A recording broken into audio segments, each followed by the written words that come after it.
umempelekea mochwari, umeshamuua, umempeleka mochwari, alikuwa na kosa gani?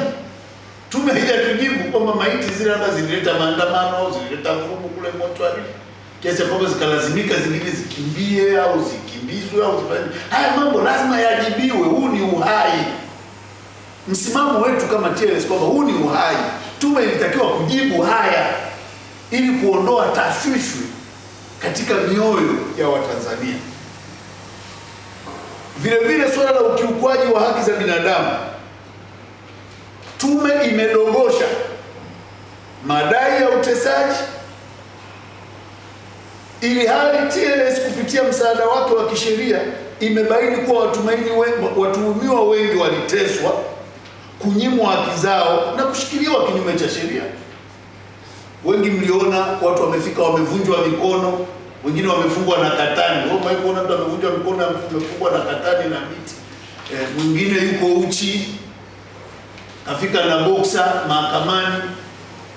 Mwingine kavaa kadera, unamwona kabisa huyo alikuwa nyumbani amelala. Kakurupuliwa mwanamke hajasitiriwa, anafikishwa mahakamani. Kuna watu hawawezi kutembea, wamevunjwa miguu yote miwili, wengine wamevunjwa mikono. Tume haijasema chochote kuhusu ukiukwaji huu mkubwa. Vile vile kukosa mapendekezo ya fidia stahiki kwa wahanga, ambapo tume ilienda kana kwamba mtu aliyevunjwa mkono sio aungwe apewe mkono wa bandia alafu aondoke. Lakini tunasahau kwamba kuvunja ule mkono au ule mguu umempunguzia uwezo wa kupata kipato, uwezo wa kushindana katika kuzifikia fursa. Kwa hiyo tulitarajia tume iseme jambo. Lakini katika swala la kuhimiza ukweli, haki na uwajibikaji ili kufikia maridhiano, tume inazungumzia maridhiano, lakini haizungumzii msingi wa ukweli, haki na uwajibikaji ambao ndio kiini ambacho kingeweza kuliponya na kulileta taifa pamoja.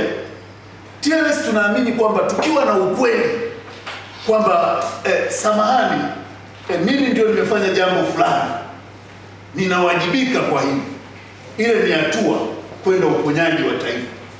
Lakini kumekuwa na hali ya state of denial, yani kila mtu anakataa, na shutuma kubwa zimekuwa zikielekezwa kwa vijana, wengine wanaita Gen Z vijana, jambo ambalo sio kweli. Sababu zote zilizosababisha vurugu za Oktoba kama mnavyoziona ni sababu za wazee kushindwa kuwajibika na kuandaa mfumo wa kisheria. Hakuna sababu yoyote inayohusiana na vijana, kwa sababu tulizoziainisha mbele yenu kama TLS. Tume katika hotuba yake haijatoa mwongozo wa fidia, yaani ule ushauri wake ueleze, yaani imetoa kitu ambacho kwa kweli ukijiuliza ni kwamba they don't care what happened, jambo ambalo tunafikiri si sawa. Tunatakiwa kila mwananchi aliyeumizwa, aliyeharibiwa mali, tathmini stahiki na ya haki ifanyike na walipwe fidia. Waliopotezewa wategemezi wao waangaliwe hali zao, walipwe fidia kwa mujibu wa utaratibu. Kwa hiyo lisiwe ni jambo la kudogosha, na tusisahau kwamba TLS inachoshauri kwamba ni kweli tunahitaji kuliponya taifa kwa maridhiano, lakini kabla ya kufika hiyo hatua lazima tulay foundation, ambao foundation iwe ni katika ukweli, haki na uwajibikaji. Ushauri na mapendekezo ya TLS. Tumesikia baada ya taarifa ile kutoka, na ili tuliseme kwamba wakati sisi tukihimiza sheria na baadhi ya maeneo ya kikanuni yafanyiwe kazi, kuna wenzetu walikuwa wanakazana tu amani na utulivu, amani na utulivu. Hawatuambii kwa nini watu walikufa. Ndio maana tunakuja na mapendekezo sasa, kwa sababu tunaona watu tena wanarudi na amani na utulivu, lakini bila kulisaidia taifa kutoka hapa lilipo katika hii changamoto. TLS, ushauri wetu, la kwanza ni kwamba taarifa ya tume ya Jaji Chande kwa namna ilivyotolewa, kwa namna ilivyosomwa na kwa maelekezo yaliyotolewa kwamba it's not for public consumption, sio kwa ajili ya umma, haiwezi kutumika kama suluhisho la mgogoro, kwa sababu hakuna tunachokijua kuhusu taarifa ile, imeenda kwa upana gani, imegusa maeneo gani. Kwa hiyo sisi kama TLS tunaamini kwamba ile haiwezi kutumika tena kama suluhisho la mgogoro uliopo hapa huu wa kidemokrasia. TLS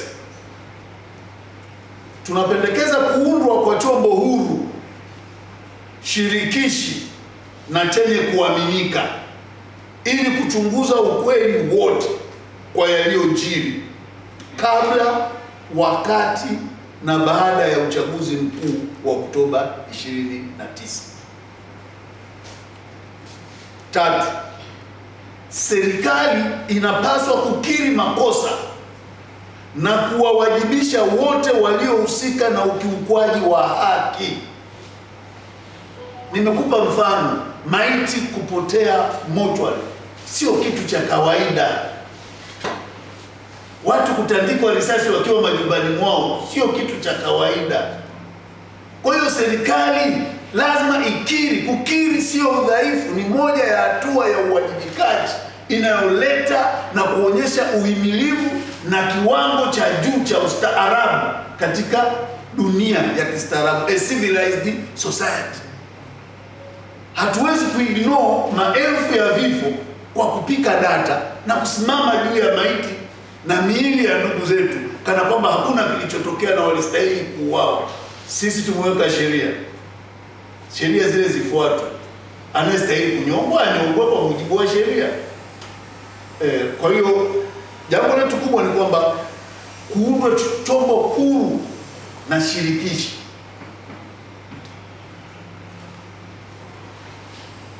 Mchakato wa maridhiano lazima uanze na ukweli, uwazi na uwajibikaji.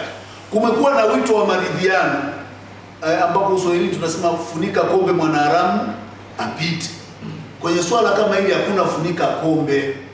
Kuna watu wana majonzi, hawajui watoto wao wako wapi, baba zao wako wapi, wake zao wako wapi, waume zao wako wapi. Kuna mke wa Mdude anakusikia leo unasema tuanze upya turidhiane, wakati aliona mume wake akichukuliwa pa damu zikimwagwa kama kondoo tu pale sebuleni kwake. Katika mazingira yale utaendaje kwenye maridhiano bila kujua wenzetu wako wapi? Tujue wako wapi. Kujua wako wapi na kuchukua tayari kuchukua hatua za kuwajibika itasaidia kuleta maumivu ya ghafla, lakini kuleta hatua za uponyaji kitaifa kuelekea suluhisho la kweli. Kwa hiyo ni hoja yetu sisi kama TLS kwamba mchakato wa maridhiano ni muhimu, lakini uanze na ukweli, uwazi na uwajibikaji. Waathirika wa vifo na majeruhi wanapaswa kufidiwa kikamilifu kwa mujibu wa sheria. Kuna sheria za kimataifa, tuna sheria zetu za ndani. Kwa hiyo ni muhimu wakati wa mchakato wetu wote wa kutathmini haya yaliyojiri, swala la fidia sio hisani. Lazima tutathmini uharibifu uliofanyika na tuwajibike kuhakikisha wahusika wanalipwa fidia. Jambo la 7, kuna umuhimu wa kuanza mchakato wa katiba mpya ili kuondoa migogoro hii ya kimuundo tunayoiona. Tumekuwa tukiweka viraka vingi kwenye katiba yetu kiasi kwamba you unpatch and patch, kiasi kwamba ukiitafuta katiba ya Tanzania ingekuwa ni nguo, ukimwambia mtu hiyo nguo ina rangi gani, hata mke anapenda maua, nadhani asingepata sehemu ya kudetect kwa sababu usingeweza kujua. Kwa hiyo tunahitaji sasa katiba itakayo reflect changamoto za kweli za nchi za kidemokrasia na haya mengine yote tuliyoyataja ya vyombo vya maamuzi, kuzungumza haki za kiraia, haki za kiuchumi, haki za kumiliki ardhi, yaani katiba ambayo ni exhaustive kwa sababu wengi hawaelewi kwamba wewe unaweza kumkuta Mmasai ana hasira Ngorongoro ukafikiri ni kwa sababu Mdude alitekwa Mbeya, kumbe ni kwa sababu Mmasai Ngorongoro amenyang'anywa ardhi yake, anaambiwa ondoka kwa sababu ya uwekezaji, lakini anaeletwa anajenga ghorofa na kukojoa na kunya kule mbugani. Sasa Mmasai na yule anayejenga magorofa na magari 100 anayoingia, nani anahifadhi? Shuka hapa Kigoma hapa, wananchi wanalia kila siku, wanakimbizwa.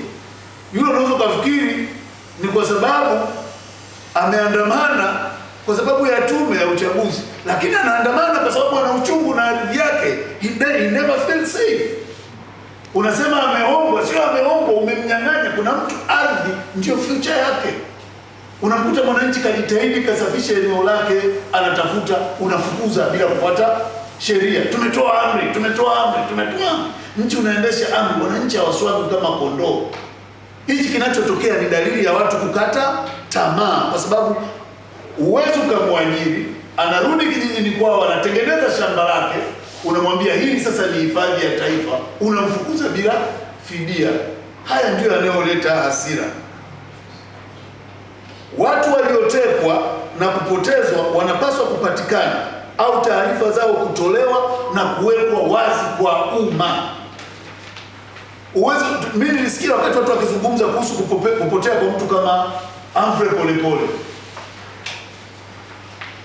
Hivi mmoja anasema sisi hatukujua, nimemwona kamanda wa juu kabisa wa polisi anasema sisi hatukujua kwamba yuko nchini. Kwani kuna sheria inamtaka mtu akirudi nchini aseme nimerudi, niko nchini? Au nisipotoa taarifa kurudi nchini naruhusiwa kutekwa na kupotea? Haya, wote mmeona ametekwa Polepole. Gari lake limeenda kusachiwa bila kufuata utaratibu. Ndugu wanaenda wanakuta gari limekwanyuliwa, milango imefunguliwa au hatujiulizi what is happening. Mdude amekamatwa na kutekwa mara ngapi? More than 4 times. Anapigwa, anafanya nini? Hii mara ya mwisho walidhani wamemuua, wakamtupa korongoni, akaokotwa, akanusurika. We all see what happened last time. Haya, nenda kula kina Chocholino kule Mara. Na hili alichagui chama. Ninapomtaja Polepole ni kiongozi wa juu kabisa wa Chama cha Mapinduzi. Wakina Chocholino ni akina nani? CCM kabisa. Haya, Mdude upinzani ni Chadema. Kuna mzee Kanguye ni nani? CCM. Imani mstaafu. Kuna Azori Gwanda, mwandishi wa habari. Who is safe? Haya mambo wananchi wanataka majawabu. Ndio maana ya serikali, tunalipa kodi itulinde, na taifa lolote linaanza na uhai wa watu. Kwa hiyo tunapozungumzia swala la watu kutekwa, watu wanataka majawabu, sio zile siasa za mtu eti kachukuliwa na mpenzi wake. Hakuna mtu mjinga, mwanaume mjinga unaweza kuchukuliwa na mpenzi wako eti upotee ujifiche, familia yako inalia mwaka mzima umejificha. Labda uko umeficha baba, umefichwa huko sijui Keko sijui wapi. Haiwezekani, au Tarime. Haiwezekani. Mimi nataka kusema ukweli kabisa ni kwamba hata ndugu yangu Muhee hapa Nyarusi, uwezo ukamficha na ushamba wake wote wake, uwezo ukamficha kabisa. Tumwambia kwamba uendi kwake, anamuona mke wake analia, watoto wake analia, umemficha, atatoka tu. Atakwambia no, it can't be, atatoka. Lakini ni mtani wangu yuko na namjua ni mshamba, bado mpigia kwa bwana. Kwa hiyo najaribu kukuonyesha kwamba hii ni shida. Tuko kwenye shida, huu ni mkwamo. Na tume kama ile inapokuja na majibu kama yale, lile ni janga. It's not an ordinary thing. Yaani ukiona tu taifa limeweza kufikia pale ambapo uhai ya umati tena ni janga. Ndio maana TLS ikaona lazima tutoe hii position kama ushauri wetu kwa jamii na kwa serikali, kwamba hapa tulipo sipo, lazima tutafute namna bora ya kuondoka hapa. Na tuna watu wa kuweza kutuondoa hapa ndani ya nchi, na tukiweza tuwapate nje ya nchi. Tuna watu wenye hii na kesi ya uadilifu wapo, hatutaki kuwatumia. Kwa nini? Tunaogopa nini? Sasa nilisema